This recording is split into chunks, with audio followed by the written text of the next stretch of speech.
নমস্কার বন্ধুরা, লাকি কিচেনে আপনাদের সবাইকে স্বাগত জানাই। এখন আমি এসেছি আপনাদের সামনে একটা রেসিপি নিয়ে। রেসিপিটা হলো আমি লাল শাক ভাজা বানাবো। তো লাল শাক আমি কেটে ধুয়ে আর আমি কড়াইতে বসিয়ে দিয়েছি। জাস্ট হবে, সিদ্ধ হবে।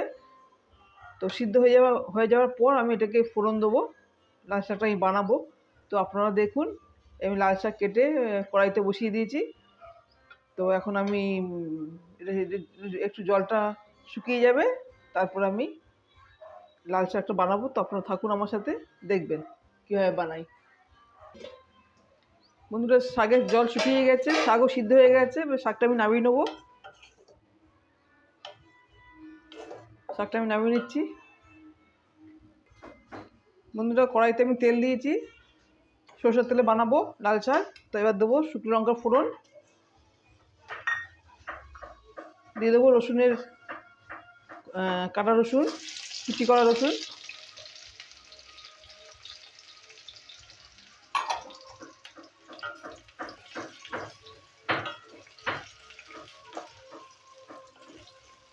এখানে যে সর্ষে আর পোস্ত দিয়ে দিলাম, সবগুলো একটু ভাজা ভাজা করে নেবো। এবার দিয়ে দেবো পেঁয়াজের কুচি, কুচানো পেঁয়াজ একটা মাঝারি সাইজের।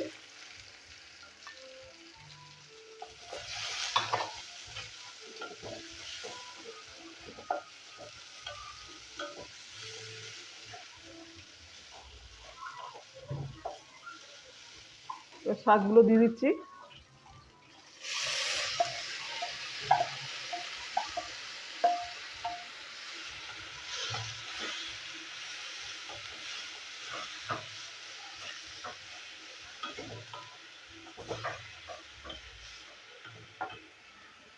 দিয়ে দেবো নুন, স্বাদ অনুসারে নুন দেবো।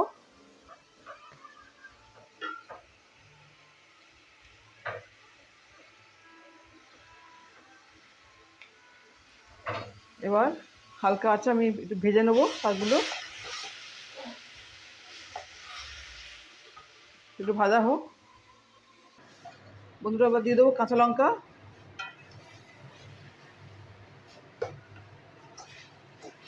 আর আরও কিছুক্ষণ হবে।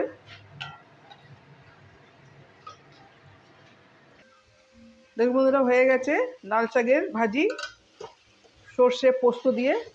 তো আমি এবার সার্ভিং বলে ঢেলে দেবো। তো বন্ধুরা, আপনারা দেখলেন, ভালো লাগলে অবশ্যই লাইক শেয়ার কমেন্ট করবেন বন্ধুরা। আর আমার চ্যানেলকে সাবস্ক্রাইব করবেন বন্ধুরা। তো এখন আমি সার্ভিং বলে ঢেলে দিচ্ছি। খেতেও অনেক সুন্দর হয়েছে বন্ধুরা।